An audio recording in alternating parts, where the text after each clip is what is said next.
Story time de por qué I'm divorcing my husband of 3 years after a month of making our relationship public. So I've known this man my whole life. And when I tell you it's always the ones that you don't want but want you, oh my God. Anyways, nosotros crecimos en el patio junto. And he's always wanted me, but I was always interested in somebody else. But then it so happened that when we were adults, I made a trip to the Dominican Republic and he came to a party that I was having in a villa and we got together and then we just hit things off and continued talking even after I came back to the States. So I let him know off the bat, like, sir, you're not the only player in the field. Hay competencia. To which he responded, I'm not the type of guy to be fighting for your attention. Like, if you want me, you want me. And if you don't, you don't. And I was like, okay, that's kind of cute. That's kind of cute. I fell for it, obviously. Anyways, para hacer un cuarto largo corto, we stayed talking for a long time and then I decided that I was going to fly back in December of 2019 to give the relationship a shot and stay with him.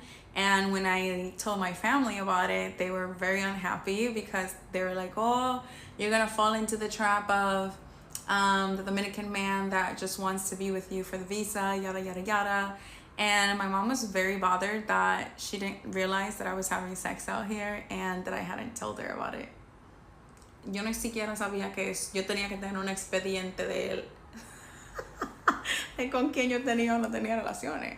Ma'am. Anyways, I started going to the ER back and forth for a long time. And essentially, I decided that I was just going to move there because it was COVID and my job let me go. And I was like, I want to work from home, so I might as well be with you in the ER and just be trying to find a job, and then we can develop our relationship and see where things go. There were always signs that things weren't going to work out, but obviously as women sometimes we just ignore the red flags because we want to be in love and we want to be in the moment and we want to be loved and taken care of and we crave the attention. And back then, yo tenía over 200 libras, and he was the first man that was attracted to me or showed attraction to me, despite the way that I looked. And let me tell you, I still look good, but receiving that attention from a man is different than when you know it and feel it for yourself. So we eloped in June of 2021. And right before, literally the day before we got married, on our way to our bachelor and bachelorette party, we got into a car accident and our car like flipped multiple times.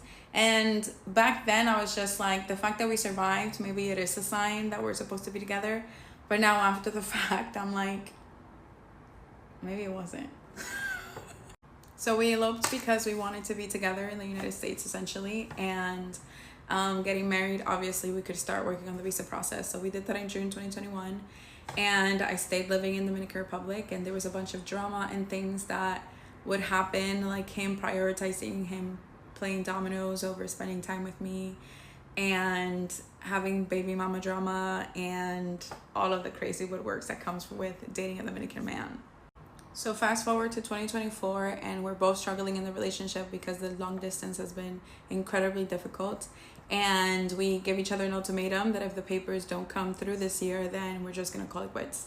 In April we got our visa appointment. And then in May we had the appointment and he got approved in his visa. So then came June, he flew back with me to the States. And then 2 weeks later, he decided that he wanted to go back home.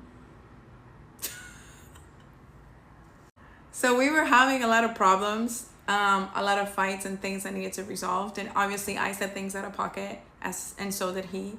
But essentially it came down to the same thing that it always was. I never felt like I was a priority to him. And he prioritized himself and his need for money and a job over waiting it out to get his visa and his paperwork done here in the States. And he left.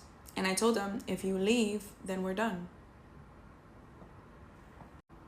So a week after he left and the week of my birthday, his visa paperwork came through and I let him know. And he was all, oh my gosh, I'm gonna come back, things are gonna work out. But by that time I was just like, you couldn't even wait for my birthday. You couldn't even stick it out a month, a year. You waited 2 weeks and then you decided that you were done. Yeah. So again, to fast forward this, I just decided that I was gonna put myself first. And if he wasn't gonna do it, nobody else was going to, except for myself. And I just decided to terminate the relationship essentially. So now I'm sitting here as single Pringle, getting a divorce after less than 2 weeks of my husband officially living with me in the United States. If you're in a long distance relationship with a Dominican, I feel for you, but have your ears and eyes open despite the feeling of you being deeply in love. Constant vigilance.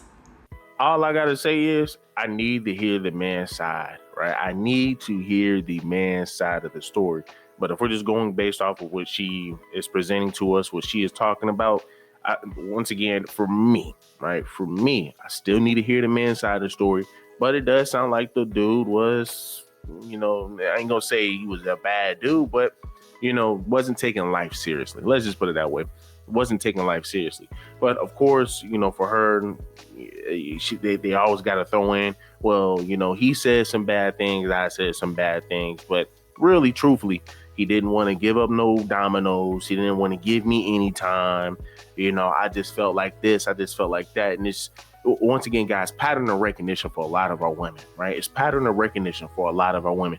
They just don't know when to be quiet and just chill. Shut up, sit down and chill. That's all you got to do. Just shut up and sit down and chill. Not everybody had the luxury to be able to just go out and go eat out every damn day, go eat out every damn week. They go take you out. Like once again, you've been together, from my understanding, she said they've been together for 4 years.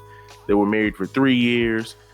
Bro, what I don't like about your women when it comes down to a lot of your relationships and to them and them always saying that, hey, well, listen, I get it, you want to work, but you still need to acknowledge your spouse. You still need to acknowledge your partner.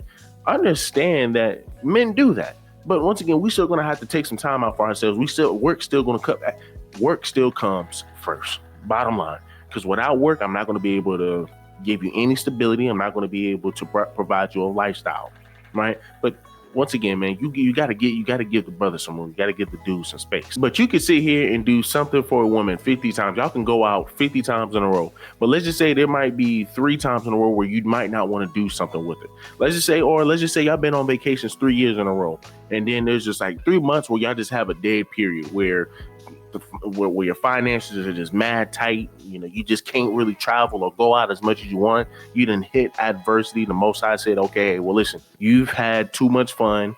You've had, a good little stint for 3 years. Okay, now we're going to have to throw some adversity in there, keep you humble, right? To let you know that, hey, I can take all this shit away anytime I want.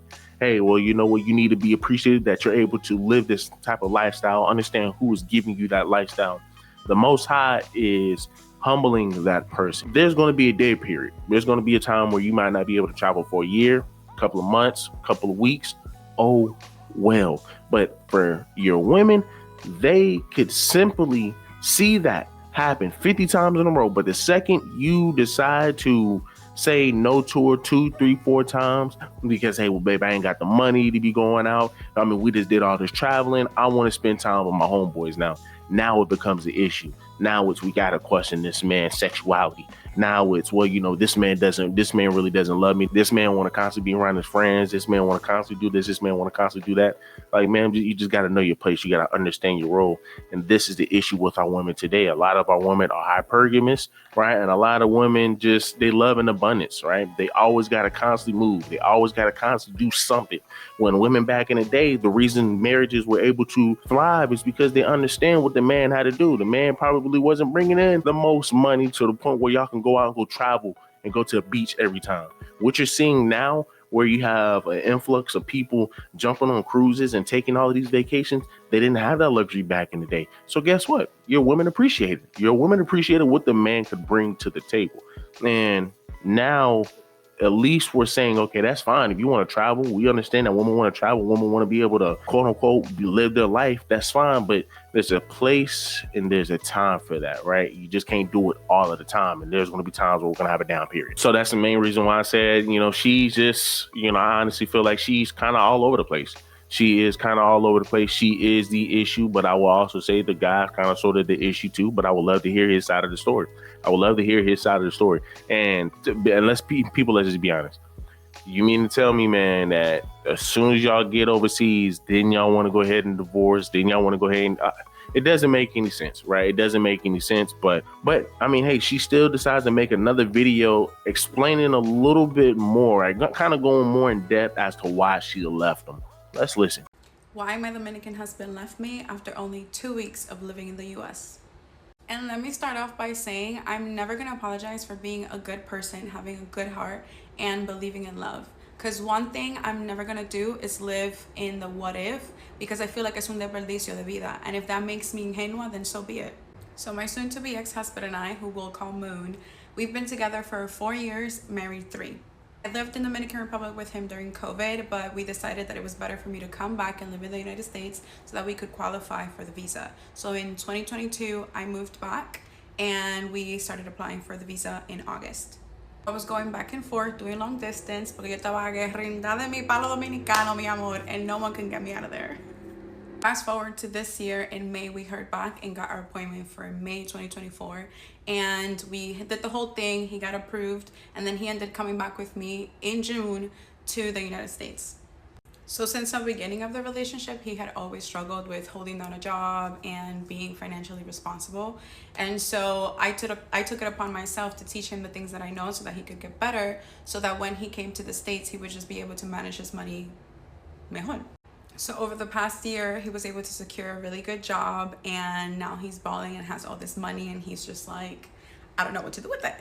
Me being the person that I am, I'm like, ponte a ahorrar, like go to classes for English so that when you come to the United States, like, the visa is coming through soon, you're prepared and ready to go. But of course, now he has in his mind that he wants to do something else with his money y que él va a comenzar a construir su casa. So that's what he's gonna do. Dominican Republic, when you lay the roof of your house, usually your family members move on top of it. So that's what she did. She gave him a piece of her property so that he can start constructing there. But there was no need for him to start doing that just yet. So el hombre se puso a construir, which is great because now you have a place of your own. But now money is tight and you're asked out, and somehow, some way, now I'm the bad guy because I don't want to offer up my funds to help you do something that I told you that it wasn't the time for you to do.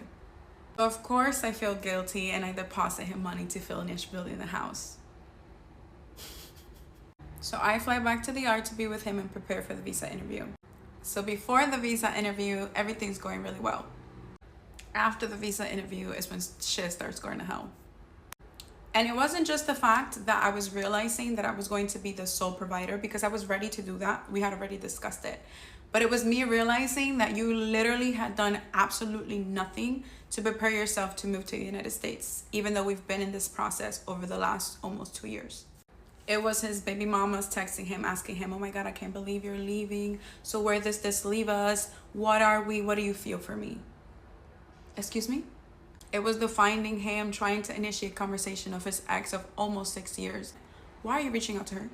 It was simply the lack of consideration and me realizing that you're actively trying to make me the villain in this story. So now we're beefing and I'm telling him, bro, like if you don't want to come to the United States right now, you don't have to. Let's work this stuff out and come in together in a healthier space. He refuses and he's like, we can push past this. Let's just go and live the life that we've always wanted to together. So we come to the States, and when I tell you things were rocky from the jump, tíreme de un barranco. And of course, we were going to have the basic relationship fights, like put the toilet seat down, pick up after this, because now we're living with each other 24/7. Pero lo que no se justifica is, why is la sierva texting you at 6 in the morning telling you about her personal problem? Why are you asking fulana de tal if she's eaten and recommending her to rent out the house? What house? And yes, moving to a whole different country is so hard, But I'm bending over backwards to make sure that you're having a good time or trying to help you acclimate in the best that I possibly can. From the moment that he set foot in the States, we tried really hard to help him find a job. But because his Social Security hadn't come in yet, he obviously couldn't start working, and we didn't want him to start working illegally just in case that brought any sort of problems. I will say though, one of the reasons why I fell in love with this man is because he knows how to work. He was never the one to be lounging around. He always was trying to hustle, work, provide for both of us when I was living there and I didn't have a job. And even after both of us were settled in, like, he was always really good and never asking me for anything, even though I would be the one to offer. Which is why I was so understanding when I could see that he was restless being here and not having anything to do. Lo que yo no entiendo, however, is that your restlessness is coming because you know you have bills to pay in the Dominican Republic and kids to maintain, but you did absolutely nothing para ahorrar tu dinero cuando tú podías. So unfortunately, the bickering and fighting continued, and one of the first things that he said in our real fight was, "Is this why you brought me here? Like, get me my flight so I can go back." To which I responded, "What you're not going to do is sit here and try to make this like I was the one who brought you here when this was actively your decision. Because what you're not trying to do is make this a me problem cuando tú era the one who needed to save his money." But anyways, para cortarle story time, by the second week, he was already telling me that he was ready to go home. And I begged, y yo le lloré, y le pedí to please stay, let's work this out.